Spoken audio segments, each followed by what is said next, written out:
Hello అండి, welcome to my channel Hemanshi world. మా చెల్లి పెళ్ళి అయితే సందడి స్టార్ట్ అయిపోయింది కదండి. ముందుగా పెళ్ళి అంటే ఫస్ట్ స్టార్ట్ చేసేది విఘ్నేశ్వరుడి బియ్యంతో స్టార్ట్ చేస్తామన్నమాట. విఘ్నేశ్వరుడి బియ్యం కట్టిన తర్వాతే ప్రతి పెళ్ళి పని మొదలవుతుందండి. విఘ్నేశ్వరుడి బియ్యం ఎలా కట్టాలి అంతా నేను ఈ వీడియోలో అయితే మీకు డీటెయిల్గా చెప్తానండి. ఫస్ట్ ఒక ప్లేట్ తీసుకుని దానిపైన ఒక టవల్, వైట్ టవల్ అయితే పరుచుకోవాలన్నమాట. దాంట్లో 5 తవ్వల బియ్యం అయితే వేయాలి. 5 తవ్వల బియ్యం అంటే 2.5 కేజీల బియ్యం వస్తుంది అనమాట.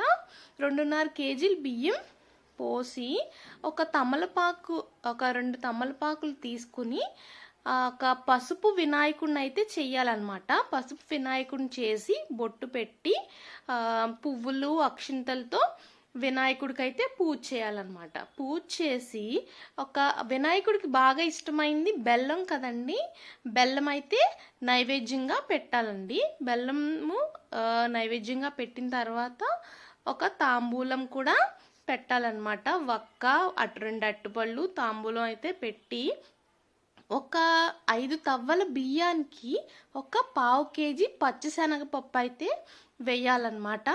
ఒక 1/2 కేజీ పచ్చిశనగపప్పు వేసి ఇంకా దేవుడికి ధూపం అదంతా ఇచ్చేసిన తర్వాత కొబ్బరికాయ కొట్టి హారతి అయితే ఇచ్చేసుకోవాలన్నమాట. ఇచ్చేసి కాసేపు ఉంచిన తర్వాత వినాయకుడిని అయితే ఒక పక్కన ఒక ప్లేట్లోకి అయితే తీసేసుకోవాలండి. తీసుకుని అక్కడ తాంబూలం పెట్టాం కదా, అవి కూడా తీసేయాలన్నమాట. అంటే తీసేయాలంటే వినాయకుడిని మనం కదుపుతున్నాం అనమాట. కదిపి ఒక పక్కన ఒక ప్లేట్లోకి పెట్టుకుంటున్నాము. మరి ఇవి ఉన్నాయి కదా, ఈ బెల్లము ఇవన్నీ కలిపి మూట కడితే బెల్లం పాకం వచ్చేసే అవకాశం ఉంది కాబట్టి మేమేం చేసామంటే బెల్లాన్ని ఒక సెపరేట్ పేపర్లో ఫోల్డ్ చేసి పెట్టుకున్నాం అనమాట. దాని తర్వాత ఇప్పుడు ఈ మొత్తం అన్నీ తీసేసిన తర్వాత దాంట్లో బియ్యము పచ్చిశనగపప్పు బెల్లం మాత్రమే ఉన్నాయండి. దాన్ని ఇప్పుడు మనం మూట కింద కట్టాలన్నమాట. మేము మూట కట్టేటప్పుడు మామిడాకు అయితే మటుకి పెట్టామన్నమాట, శుభం కలగటం కోసం. మామిడాకు పెట్టి మూట కట్టేసే చివరిలో ఇంకా ఇదైతే ఇలా మూట కట్టిన తర్వాత ఒక డబ్బాలో అయితే స్టోర్ చేయాలన్నమాట అండి. ఎందుకంటే ఏ ముట్టు ఏమీ తగలకుండా అంటూ మంచిగా ఉండటం కోసం అన్నమాట. ఈ బియ్యాన్ని ఏం చేస్తామంటే 16 రోజుల తర్వాత, అంటే పెళ్ళైన 16 రోజు అందరికీ కుడుములు అయితే వండాలన్నమాట. ఈ బియ్యంతో కుడుములు వండి అందరికీ ప్రసాదం కింద పంచి పెడతాం అన్నమాట మేమైతే. అసలు వినాయకుడికి బియ్యం కట్టడం అంటే ఎందుకు కడతారంటే ఏ విఘ్నాలు ఏమీ రాకుండా పెళ్లి పనులు మొత్తం పెళ్ళంతా సక్రమంగా హ్యాపీగా ఆనందంగా జరగాలని చెప్పి మనం విఘ్నేశ్వరుడికి అయితే బియ్యం అయితే కడతాం.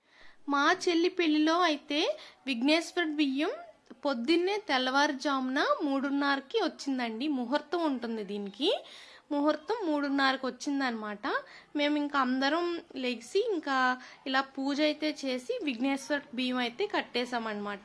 విఘ్నేశ్వరుడికి బియ్యం కట్టిన ఆ రోజే విఘ్నేశ్వరుడి బియ్యం కడతాం ఇంట్లో. మనం బయట అయితే పసుపు కొట్టడం అయితే చేస్తామన్నమాట. పసుపు కొట్టే వీడియో అంతా నేను నెక్స్ట్ వీడియోలో అయితే పెడతానండి.